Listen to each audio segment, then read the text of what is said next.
चलिए देखते हैं। एक रिलेशन दिया हुआ है X Y such that X square plus Y square is less than R equal then 4 और रिलेशन आपका इंटीजर से इंटीजर में डिफाइंड है। तो पूछ रहा है उसका रेंज क्या होगा, क्या होगा, रेंज क्या होगा। चूंकि हम जानते हैं जो रेंज होता है वो सेकंड एलिमेंट, जो रिलेशन का सेकंड एलिमेंट का सेट होता है वो आपका रेंज होता है, और जो पहले सेट का एलिमेंट होता है, जो पहले एलिमेंट से बना सेट होता है वो डोमेन होता है। ठीक है, तो हमें रेंज निकालना है, यानी वाई की वैल्यू क्या क्या हो सकती है तो ये आपको निकालना है।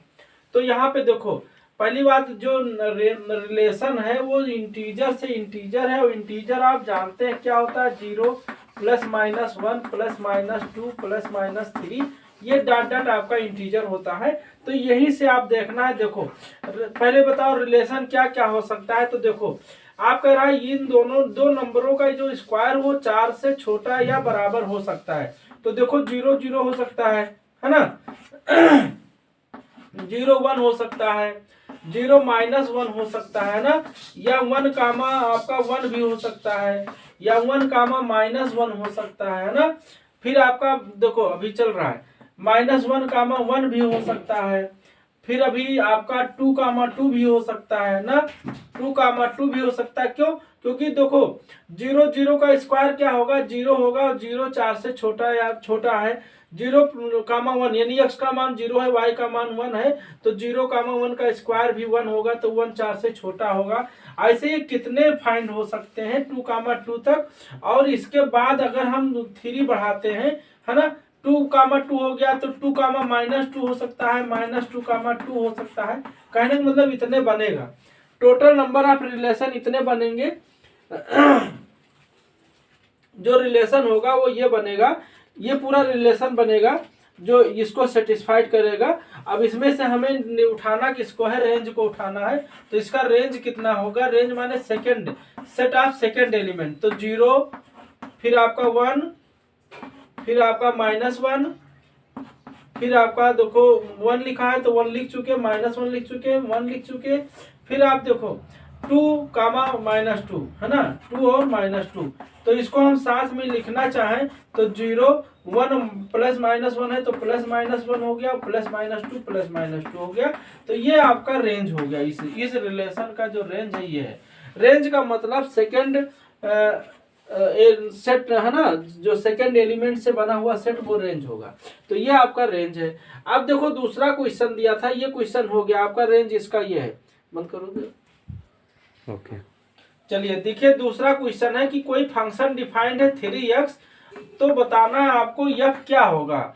ये रियल नंबर में है, जो फंक्शन है आपका वो रियल नंबर से रियल नंबर में डिफाइंड है। तो बताना है f कैसा होगा, 1 1 होगा कि अनटू होगा कि मेनी 1 होगा कि क्या होगा। तो यहाँ पे देखिए क्योंकि हम जानते हैं 1 1, पहले हम देखो 1 1 चेक करते हैं। अगर ये 1 1 नहीं होगा तो मेनी 1 हो जाएगा। अब किसी फंक्शन को 1 1 चेक करने का बहुत ही आसान तरीका है। कोई भी फंक्शन, कोई भी दो एलिमेंट रेंज डोमेन में से ले लीजिए, डोमेन है ये आपका को डोमेन है। तो यहाँ पे कोई दो एलिमेंट डोमेन का ले लीजिए, x1 x2 एलिमेंट्स इसका, यहाँ तो रियल नंबर है मान लो, लेकिन यहाँ पे ये जो x1 x2 एलिमेंट होता है इस डोमेन का होता है। तो इस तरह लेते हैं सच दैट, इस तरह लेते हैं f ऑफ x1 बराबर f ऑफ x2। अगर इससे हमें इंप्लाइज कर देता है x1 बराबर x2 तो ये फंक्शन आपका 1 1 हो जाता है। तो चलो देखते हैं क्या f ऑफ x1 बराबर f ऑफ x2 लेने से x1 बराबर x2 मिलता है कि नहीं। तो देखो f ऑफ x1 कितना होगा, 3x1 होगा, और f ऑफ x2 कितना होगा, 3x2 होगा। ये तो आपको पता है, 3 3 कैंसिल हो गया तो x1 इक्वल टू क्या आ गया, x2 आ गया। इसका मतलब फंक्शन कैसा है, 1 1 है। ये फंक्शन कैसा है, 1 1 है। तो 1 1 हो गया यानी अकैकी हो गया। फंक्शन कैसा है, 1 1। 1 1 का हिंदी होता है अकैकी, तो अकैकी हो गया। अब आगे देखते हैं अनटू और इंटू चेक करते हैं। तो अगर अनटू होगा तो इंटू नहीं होगा, इंटू होगा तो अनटू नहीं होगा, है ना। तो चलो इंटू के लिए देखते हैं, अनटू के लिए देखते हैं। क्योंकि कोई फंक्शन अनटू कब होता है आप जानते हैं, कोई फंक्शन अनटू कब होता है, जब उसका रेंज को डोमेन के बराबर हो जाता है किसी फंक्शन का, तो उसको हम अनटू कहते हैं। तो कैसा फंक्शन होता है, अनटू होता है। तो चलिए देखते हैं, चूंकि किसी भी फंक्शन को अनटू देखने के लिए करते क्या है, ये जो एफ ऑफ एक्स है इसको हम किसी मतलब वाई नाम दे देते हैं। तो एफ ऑफ एक्स यानी 3x बराबर वाई हो जाएगा। तो x बराबर क्या आ जाएगा, y बाई 3। अब यहाँ y जो आपका देख रहे हो ये कोडोमेन का एलिमेंट है। ये क्या है, y क्या है, कोडोमेन का एलिमेंट है। अब आप देखते हैं अब यहाँ पे जो कोडोमेन y क्या है, y आपका y यहाँ से बिलोंग करेगा, यहाँ से कोडोमेन से। अब कोडोमेन का कोई भी एलिमेंट लेने पर क्या x आपका इसमें से मिलता है कि नहीं मिलता है। यदि y इसका एलिमेंट लेने से कोई ऐसा आ जाए जो रियल नंबर ना मिलने लगे तो वो आपका अनटू नहीं हो सकता। बट यहाँ पे हम देख रहे हैं y कोई भी जब एलिमेंट्स हम रियल नंबर में से कोई नंबर लेंगे यहाँ पे रखेंगे तो x भी आपका क्या मिलेगा, रियल नंबर ही मिलेगा, है ना। यानी यहाँ रेंज क्या हो गया, कोडोमेन के बराबर हो गया। और जब रेंज कोडोमेन के बराबर होता है तो अनटू हो जाता है। तो ये फंक्शन कैसा है, अनटू है आपका। ये फंक्शन अनटू है, वो पहले हम देख चुके हैं 1 1। तो ये फंक्शन कैसा है, 1 1 और अनटू। कैसा है, 1 1 और अनटू है। यानी ये मतलब ये क्या है, अकैकी आच्छादक है। हिंदी में क्या हुआ, अकैकी आच्छादक। तो आसान होता है थोड़ा सा रिलेशन फंक्शन, बहुत ही मजेदार चैप्टर है, थोड़ा कॉन्सेप्टिकल है। अगर कॉन्सेप्ट समझ जाएंगे तो कोई दिक्कत नहीं होगी। फिर चलते हैं हम अगले वीडियो में। क्वेश्चन देखिए, कोई एक सेट दिया हुआ है सेट दिया है 1 2 1 2 3 4 5 6 7, ये सेट के एलिमेंट है। और एक रिलेशन दिया है, डिफाइंड है ए बी, एक रिलेशन मतलब रिलेशन है ए बी में डिफाइंड है। कैसा डिफाइंड है कि ये और बी दोनों या तो आड हो, या तो इवन हो, या तो आड हो। यानी जो एलिमेंट एंट्री होना चाहिए रिलेशन में वो आपका क्या होना चाहिए, या तो इवन हो या तो आड हो। तो पूछ रहा है आर कैसा होगा, मतलब आर कैसा होगा रिलेशन। चूंकि आप जानते हैं कैसा होता है, रिफ्लेक्सिव होता है नहीं, और आपका सिमेट्रिक होता है, ट्रांसटिव होता है, इक्विवेलेंस होता है, आइडेंटिटी होता है। तो ये रिलेशन कैसा है ये बताना है आपको। ऑप्शनल भी आ सकता है या इसे आपका क्वेश्चन आ सकता है। तो कैसे करेंगे ध्यान दीजिएगा। पहले आप देखिए रिलेशन हुआ क्या, कह रहा है ये भी जो एंट्री एलिमेंट है वो या तो दोनों सम हो या दोनों विषम हो। तो क्या क्या हो सकता है भाई, या तो 1 1 हो सकता है यानी ये दोनों विषम है, या 2 2 हो सकता है दोनों सम है, या आपका 3 3 हो सकता है, या 4 4 हो सकता है, या 5 5 भी हो सकता है, या 6 6 हो सकता है, या 7 7 हो सकता है। यहाँ तक आ रहा है ना, यहाँ तक हो सकता है। 1 2 नहीं आ सकता क्योंकि सम और विषम दोनों नहीं आ सकते हैं। क्वेश्चन है या तो दोनों सम हो या तो दोनों विषम हो। तो आपका कि तो 1 1 होगा, कि तो 1 2 होगा, या तो 1 3 होगा। अच्छा, इसके बाद में क्या होगा, इसके बाद में आपका 1 3 भी हो सकता है। ध्यान दीजिएगा उसी में, अभी ये बंद नहीं है, क्लोज नहीं है, ये आगे चल रहा है। या तो 1 3 हो सकता है, या तो 1 के साथ और क्या होगा 5 होगा, है ना। और या तो फिर 1 के साथ क्या होगा 6, 1 के साथ 7 होगा। क्यों, ये क्या कह रहा है, यानी या दो, ये सब क्या है, दोनों एलिमेंट विषम हो या तो सम हो। अच्छा, 2 के साथ क्या क्या हो सकता है, 2 4 हो सकता है, 2 5 हो सकता है, 2 5 नहीं हो सकता, 2 6 हो सकता है। उसके बाद फिर क्या चलेगा, 3 के साथ क्या क्या हो सकता है, 3 1 हो सकता है। तो ऐसे भाई बहुत एलिमेंट बन जाएंगे, है ना। 3 1 होगा, 3 5 होगा, 3 फिर क्या होगा 7 होगा, और क्या होगा 3 के बाद 4 आएगा। तो 4 के साथ केवल आपको 4 चूंकि इवन है तो इसके साथ इवन ही रखेंगे। तो 4 6 हो जाएगा, और 4 4 भी तो होगा, 4 4 हो चुका है, 4 4 हो चुका है, इसलिए हम 4 4 नहीं दे रहे हैं। तो आपका 4 6 होगा।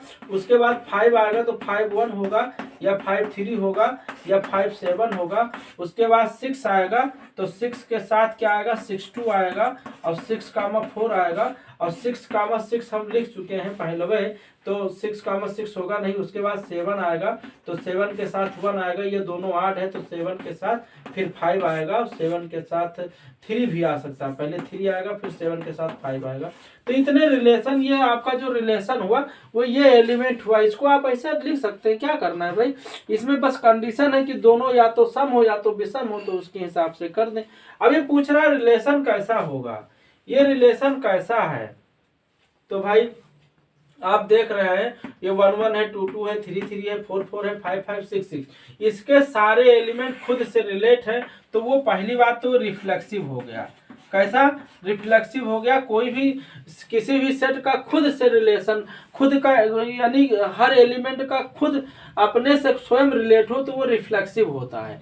उसके बाद क्या है? सिमेट्रिक हो, सिमेट्रिक भी है। क्यों?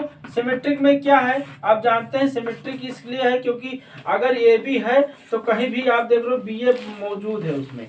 1 5 है तो 5 1 कहीं मिलेगा जरूर, 2 4 है तो 4 2 कहीं मिलेगा जरूर। कहने का मतलब अगर ए है ना, ए बी अगर बिलोंग करता है सेट में ना, किसी रिलेशन में ए बी बिलोंग करता है तो बी ए भी बिलोंग करने लगे तो वो सेट, वो रिलेशन सिमेट्रिक हो जाता है। वो रिलेशन कैसा हो जाता है भैया? सिमेट्रिक हो जाता है। तो ये सिमेट्रिक भी है। इसमें से आप कोई भी एलिमेंट देखेंगे तो उनका क्रम बदलने पर एलिमेंट मिलेंगे। जैसे 2 2 है तो 2 2 है तो उससे कोई मतलब नहीं, 1 3 है तो 3 1 होना चाहिए। 3 1 आप देखे होंगे कहीं इसमें होगा, या 3 1 है तो कोई भी एलिमेंट 5 7 उठा लो तो 5 7 7 5 मिल रहा है। तो कहने का मतलब ये सिमेट्रिक है, सिमेट्रिक है। आप देख रहे हैं क्योंकि ये ए बी अगर आर आर में मिल रहा है तो बी ए भी मिल रहा है। सिमेट्रिक के बाद ट्रांजिटिव में देखो, ट्रांजिटिव भी है। ये ट्रांजिटिव इसलिए है क्योंकि आप देख रहे हो कोई एलिमेंट उठाओ, जैसे 1 का 5 से है। ट्रांजिटिव होता क्या है? ट्रांजिटिव ये होता है कि अगर एक्स वाई बिलोंग्स आर हो and Y Z belongs R है, नीचे आ रहा है, ठीक है, वाई जेड बिलोंग्स आर हो तो ये इंप्लाइज करना चाहिए एक्स जेड क्या बिलोंग करना चाहिए? एक्स जेड बिलोंग करना चाहिए आर में, तो हम कहते हैं ये ट्रांजिटिव होता है। तो कोई एलिमेंट उठा लो, मान लो हम 1 7 उठा लिए, अब 7 का किसी के साथ देखो, किसके साथ? 7 का 1 के साथ है, यानी 1 का 7 है, 7 का 1 है तो 1 का 1 से मिलना चाहिए। तो देखो 1 का 1 से है, ठीक, कोई भी उठा लो। 2 का 4 से है और 4 का 6 है तो 2 का 6 से मिलना चाहिए। तो 2 का 6 कहीं मिला होगा, 2 का 6 से ये देखो मिल रहा है। तो कोई भी एलिमेंट कहीं फेल नहीं होगा। 7 का 3 से है और 3 का देखो 7 का 3 से है, 3 का कहीं और देख लो, 3 का 1 से है तो 7 1 मिलना चाहिए। तो 7 1 जरूर है, ये देखो है। तो सारा एलिमेंट ये ट्रांजिटिव को फॉलो करता है, तो ये ट्रांजिटिव भी है। तो कोई भी रिलेशन जो रिफ्लेक्सिव हो, सिमेट्रिक हो, ट्रांजिटिव हो, वो इक्विवेलेंस रिलेशन हो जाता है। तो ये रिलेशन कैसा है? तो यहाँ मतलब अगर ये आप डिस्क्रिप्टिव में आ जाए तो आराम से लिखिए, चूंकि क्या लिखेंगे? चूंकि आर जो है ऐसे लिखेंगे, चूंकि R is reflexive, R is reflexive, symmetric and transitive. क्या? And transitive. अब कोई भी रिलेशन अगर तीनों रिलेशन जिसमें आ जाए, रिफ्लेक्सिव, सिमेट्रिक, ट्रांजिटिव, तो वो आर कैसा होता है? वो रिलेशन हो जाता है इक्विवेलेंस रिलेशन। ये कैसा है बेटा? ये इक्विवेलेंस रिलेशन है। तो बहुत आसान होता है, रिलेशन में कहीं कुछ नहीं है, बिल्कुल धुआं धुआं हो जाएगा अगर थोड़ा सा ध्यान से पढ़ोगे तो, ठीक है। तो ये रिलेशन कैसा है? ये इक्विवेलेंस है। तो इसको समझिए और इसको सीखिए। चलिए अगले पे चलते हैं। देखिए एक रिलेशन दिया हुआ है L1 और कामा L2। ये लाइन है, कोई प्लेन में लाइन है और ये लाइन ऐसा डिफाइंड है कि L1 is perpendicular to L2, ठीक है। ये क्वेश्चन थोड़ा सा जब लिखे होते हैं तो ऐसे मतलब जो हम बोल रहे हैं और लैंग्वेज में लिखे रहते हैं, हम शॉर्ट फॉर्म में क्वेश्चन को लिख दिए, समझिएगा। कह रहा है कोई रिलेशन डिफाइंड है L1 comma L2 such that L1 perpendicular to L2। तो आपको बताना आर कैसा होगा, वो रिफ्लेक्सिव होगा कि सिमेट्रिक होगा कि ट्रांजिटिव होगा कि नन होगा, ये देखना है आपको। तो चलिए हम देखते हैं, चूंकि देखते हैं पहले रिफ्लेक्सिव की बात करते हैं, ये रिफ्लेक्सिव है कि नहीं है। तो चूंकि कोई रिलेशन रिफ्लेक्सिव कब होता है? जब ये कॉमा बिलोंग्स करता है उसमें, यानी खुद का खुद से रिलेशन मिलने लगे तो वो जो है आपका रिफ्लेक्सिव हो जाता है। तो चूंकि हम देखते हैं कोई भी लाइन खुद अपने पैरेलल नहीं हो सकती, परपेंडिकुलर नहीं हो सकती, ये जानते हैं। कोई भी लाइन खुद के परपेंडिकुलर नहीं हो सकती, नॉट पॉसिबल। तो यानी ये क्या है? कोई लाइन खुद के परपेंडिकुलर नहीं हो सकती, इसलिए नॉट रिफ्लेक्सिव है। इसलिए क्या हुआ? नॉट रिफ्लेक्सिव हुआ। ये आप जानते हैं ये रिफ्लेक्सिव नहीं हो सकता, ठीक है, ये रिफ्लेक्सिव नहीं हो सकता। दूसरी बात, अगर हम सिमेट्रिक की बात करें, आप स्पेलिंग तो जानते ही हैं, कोई दिक्कत नहीं है। अगर हम सिमेट्रिक की बात करें, सममित, हिंदी में किसको क्या कहते हैं? सममित कहते हैं, सममित कहते हैं भैया। तो ये हिंदी समझ लीजिएगा। अच्छा, अब आप सिमेट्रिक के देखिए, सिमेट्रिक में होता क्या है? हम बताए थे अभी आपको कि ये भी कॉमा, अगर ये भी बिलोंग्स आर करता है तो यानी क्या मिलना चाहिए? B A belongs to R होना चाहिए। तो कहने का मतलब अगर L1 कोई प्लेन में अगर L1 परपेंडिकुलर टू L2 है, जैसे ये लाइन है L1, ये लाइन है L2, ये लाइन क्या है L2 है, ये लाइन L1 है। अब चूंकि ये लाइन अगर इस पे परपेंडिकुलर है यानी ये 90 डिग्री बना रहा है, तो चूंकि है ना L1 लाइन अगर L2 पे परपेंडिकुलर है यानी 90 डिग्री बना रहा है, तो ये भी लाइन इस पे परपेंडिकुलर होगा यानी ये भी 90 बनाएगा। तो अगर L1 L2 के परपेंडिकुलर है ना, तो ये क्या करेगा L2 भी L1 के परपेंडिकुलर होगा, ये कंफर्म है। यानी L1, L2 belongs to R, तो this implies that L2, L1 belongs to R, यानी ये क्या है सिमेट्रिक है, कंफर्म है। कोई भी लाइन अगर दूसरे के परपेंडिकुलर है तो दूसरी लाइन पहली के परपेंडिकुलर होगी, ये कंफर्म है, आप देख भी रहे हैं। अच्छा, तो ये रिफ्लेक्सिव नहीं है बट सिमेट्रिक है। अब देख लेते हैं क्या ट्रांसिटिव है कि नहीं है। तो सिमेट्रिक तो है, ये सिमेट्रिक चल रहा है। अब आगे देखते हैं ट्रांसिटिव है कि नहीं है। ट्रांसिटिव के लिए आप जानते हैं, ट्रांसिटिव के लिए हमने बता दिया है, कोई भी रिलेशन ट्रांसिटिव कब होता है, जब वो जैसे x Y belongs to R हो and Y Z belongs to R हो, है ना। तो आपका अगर ये इम्प्लाइज कर जाए यानी एक्स जेड के साथ रिलेशन वही मिल जाए, तो ये हमारा क्या ट्रांसिटिव होता है। यानी जो रिलेशन एक्स वाई का है और वाई जेड का है वही रिलेशन अगर एक्स जेड के साथ मिलने लगे तो वो फंक्शन का वो रिलेशन कैसा होता है, ट्रांसिटिव होता है। तो यहाँ पे देखिए, मान लीजिए L1 परपेंडिकुलर टू L2 है ना, इसका मतलब ये क्या है L1, L2 belongs to R है।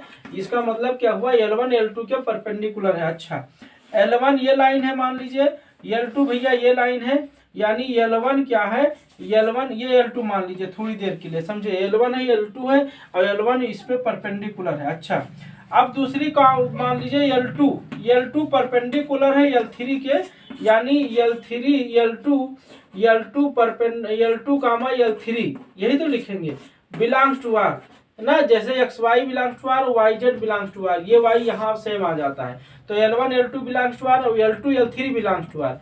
तो यानी L2 जो है किस पे परपेंडिकुलर है, L3 पे। ये क्या है, ये L3 लाइन हो जाएगी, ये L3 लाइन हो जाएगी क्योंकि ये परपेंडिकुलर दिखाना है आपको, ये लाइन इसके परपेंडिकुलर है। तो अगर ये मिल जाए, क्या मिल जाए L1 perpendicular to L3, L1 perpendicular L3 मिल जाएगा, तो कहेंगे कि हम L1 L3 समझे कोशिश करिएगा, है ना। L1 L3 अगर बिलोंग्स कर जाएगा, बट यहाँ हम देख रहे हैं L1 ये लाइन है, L3 ये लाइन है, तो ये दोनों परपेंडिकुलर नहीं है बल्कि ये पैरेलल हो गए। ये क्या हो गए, पैरेलल हो गए, ये नहीं हो सकते, ये नॉट पॉसिबल है, ये नहीं हो सकते। अगर ये नहीं हो सकते तो इसका मतलब ये ट्रांसिटिव नहीं हो सकता, ये ट्रांसिटिव नहीं हो सकता। और चूंकि यहाँ L1 L3 के परपेंडिकुलर होना चाहिए, बट यहाँ पे हम देख रहे हैं L1 L3 पैरेलल हो रहे हैं। जब इस दोनों कंडीशन को फॉलो हो रहा है तो ये लाइन इसके परपेंडिकुलर नहीं हो रहा है, यानी ट्रांसिटिव नहीं हो सकता। तो क्या हुआ है, केवल सिमेट्रिक होगा। ये यार कैसा होगा, सिमेट्रिक होगा। तो याद रखिएगा, जो परपेंडिकुलर रिलेशन होता है वो केवल सिमेट्रिक होता है, ना रिफ्लेक्सिव होता है, ना ट्रांसिटिव होता है। ठीक है, तो बहुत ही आसान है रिलेशन फंक्शन, बहुत ही आसान है, इसको समझने की कोशिश करिए। और ये खासकर कंपटीशन में बहुत ज़्यादा पूछा जाता है। ठीक है, तो चलिए फिर मिलते हैं अगले वीडियो। Okay, thank you.